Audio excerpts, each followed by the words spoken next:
location track কৰি তেনেকৈ আচলতে গৈছিল খবৰ যেনেকৈ চ'ৰ্চ লগাই গৈছিল কিন্তু টিপ পাইছিল আৰু তাৰ পাছতে এখন বাইক যিখন বাইকত গোটেই সমগ্ৰ ভাৰততে আচলতে ৰাইড কৰি ফুৰিছিল পূজা তালাল অৰ্থাৎ যি ননী ৰাইডাৰ একচুৱেলি মানে যোৱা 5 তাৰিখে আপোনাৰ ৰাতিপুৱা এগৰাকী ৰাইডাৰ আপোনালোকে গমেই পাইছে ননী বুলি তেখেতে ইয়াত ষ্টে কৰিছিলে তেখেতৰ এজন ৰাইডাৰৰ এখন বাইক চুৰি হৈছিলে 5 তাৰিখে আপোনাৰ এৰাউণ্ড 2:30 AM ৰাতিপুৱা আৰু কিন্তু তেওঁলোকে অতি আশ্চৰ্যজনকভাৱে পুলিচক কোৱাৰ আগতেই বস্তুটো ভাইৰেল কৰি দিলে আৰু সেইটো আপোনাৰ 11টা বজাত তেখেতৰ যিজন মানে বাইকৰ অ'নাৰ আছিলে তেখেতৰ ৰাইডাৰ তেখেতে যিটো FIR দিলে সেইমতে আমাৰ এটা 140 কেছ ৰেজিষ্টাৰ কৰা হ'ল আৰু আমাৰ CP ছাৰ DCP ছাৰৰ নেতৃত্বত এটা মানে অভিযান তেতিয়াৰ পৰাই টায়াৰলেছলি কৰা হ'ল আৰু সেইটো কৰি পেলাই কালি ৰাতি আমি 4 দিনৰ পাছত কালি ৰাতি আমি বাইকখন ৰিকভাৰ কৰিবলৈ সক্ষম হ'লোঁ আপোনাৰ ফকীৰগঞ্জৰ প্ৰেম বজাৰ বুলি এটা এৰিয়াত আৰু তাৰ পৰা আমি দুজন এই যিটো মানে ক্ৰাইমটোত কমিশ্যনিং অফ ক্ৰাইমত ইনভলভ আছিলে দুজন ব্যক্তি তেওঁলোকক এৰেষ্ট কৰিবলৈ সক্ষম হৈছোঁ আৰু এইটো মানে এটা আমি এইটো এটা টিম ৱৰ্কত কামটো কৰা হৈছে with close supervision of all our senior officers আৰু সেইটোৱে প্ৰুফো কৰে যে আমাক যদি সময় সুবিধা দিয়া যায় পুলিচে কামটো কৰিবলৈ সুবিধা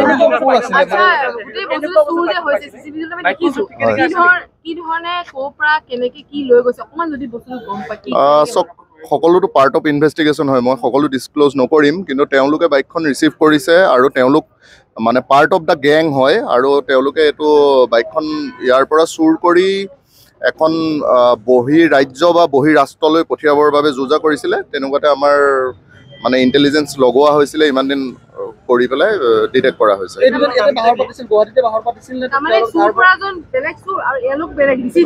নো they all are part of the same gang or member সেইটো আপোনালোকে সময়ত গম পাব নাই বেচিকেলি তেওঁলোক ফকীৰগঞ্জৰে মানুহ কিন্তু আপোনালোকক ইমানখিনি কৈ দিলে হয়তো আমাৰ ইনভেষ্টিগেশ্যনত সেইটো পাছত আমি ইনভেষ্টিগেশ্যনত ক'ম আছে নামটো হৈছে আপোনাৰ আশ্ৰাফুল দেৱান আৰু ফিৰোজ কাজী আৰু আমাক এইটো গোটেই অপাৰেশ্যনটোত ফকীৰগঞ্জ আৰক্ষীয়েও যথেষ্ট সহায় কৰিছে আৰু আপোনাৰ একদম DCP ছাৰৰ ক্ল'জ ছুপাৰভিজনত হৈছে CP ছাৰে সদায় চাই আছে আৰু চাওক আমাক এই ৰিপৰ্ট হোৱাৰ পাছত সকলোতকৈ ডাঙৰ কথা হয় আমাৰ যদি অলপ পুলিচক সুযোগ সুবিধা দিয়ে কামটো কৰিবলৈ বেছি সুবিধা হয় প্ৰথমে ভাইৰেল হৈ যোৱাৰ পৰা চোৰ কেইটাইও পলাবৰ বাবে অলপ সুবিধা পালে বুলি ক'ব পাৰে কাৰণ তেওঁলোকে